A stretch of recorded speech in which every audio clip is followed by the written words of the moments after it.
That's a good question. I love the sound of a wah-wah, and it's funny you should ask that because, you know, I gave up playing the wah-wah pedal for many years. And it was because I just thought that after the great players of the late 60s, that there was really nothing else you could do with it, and it was becoming rather cliche. So I literally, you know, locked my wah-wah pedal away. And I started recording as a solo artist. First two records, I didn't use any wah-wah at all. And then I started recording the record Surfing with the Alien, and it was spread out over, you know, about 6 months. And the time came where one afternoon I was going to be recording the melody and the solo for the title track, Surfing with the Alien.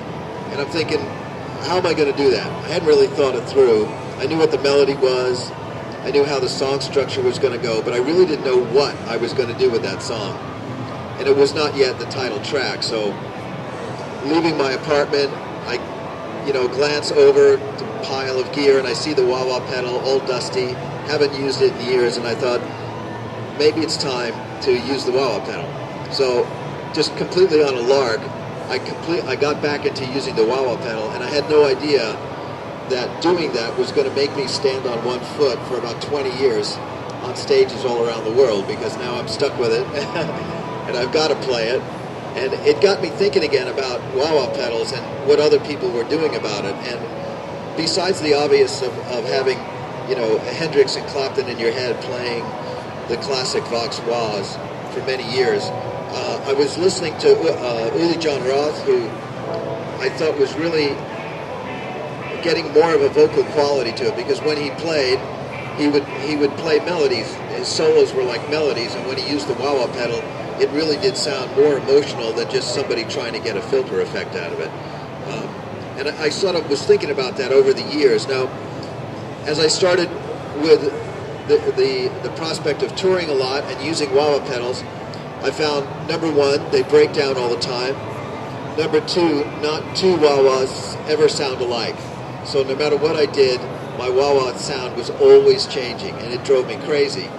And I've got a collection of wah-wah parts that's, you know, could fill the stage. It's just incredible. And even when you go to the manufacturers and you say, could you please just make me the wah-wah that I bought last year, they say, can't do that anymore. Those parts don't exist. You'll have to play this wah-wah instead. And you know, and you reach a point in a career where you say, you know, I'm not going to take it anymore. I have to get my own wah-wah, and it's got to have the parts, and they've got to stay the same so I can always get that sound. So that brings us to the Big Bad Wah, which is a great name. I didn't think of it, but I still think it's a cool name because it's really, I've got to say, it's more than two. I think we figured it out. It's maybe 7 wah-wah sounds that you've got under your foot there, and it's got a small footprint for having so many options available to the player. But in a nutshell, you've got 2 inductors in there, the classic Vox inductor and a more, what I'm going to call it, a modern wah-wah inductor, the kind that you would most likely use if you were playing into a really high gain amplifier all the time.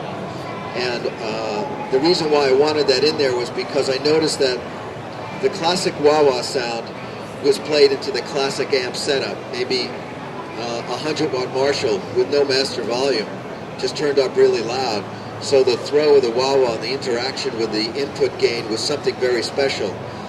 If you try to do that with a modern wah-wah, it sounds really small because it's not really sending the right information into it.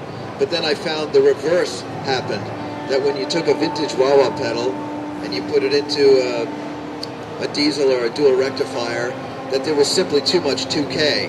There was always too much high-end gain, and that's mainly because the modern high-gain amplifiers actually use that upper mid-range to get more gain. They're driving those inputs to creating more gain, and they're accentuating the very frequencies that the wah-wah is best. So you wind up with too much of that sound and not enough of the other sound. So I basically wanted to address that. So there's a wah 1 mode and a wah 2 mode. Both of those modes you can access either the classic inductor or the modern inductor. And when you're in the wah 2 mode, you can run the throw straight, or you can get an extra low throw. I would have to say similar to maybe a couple of T's wahs where they're tuned low, or the old Dunlop Vox 535 in one of the settings, but we solved a lot of the feedback issues that the Dunlop had. And you've also got in Wah 2, you have up to about, I think, 10 dB of gain. And this is extremely useful if you're playing into a vintage amp that has no master volume or has no high gain setting. That's when you're going to hear all of that 10 dB from 0 to 10 to drive the channel. If you're using it into an amp that's already got a lot of high gain, that extra amount of gain is only going to fatten the sound of the distortion. You're really not going to hear the volume jump. That's because of the way that they engineer the front of the heads. And then I guess the last part of this thing is it's so easy to use. You don't really have to bend down. You can actually use your foot. I made sure that twisting the tip of my shoe around, I could get all of these buttons to go on and off. Lights come on, lights go off. It's very dependable, and it's got a beautiful sound. And of course it's black, which I think is now my favorite color, so there you go.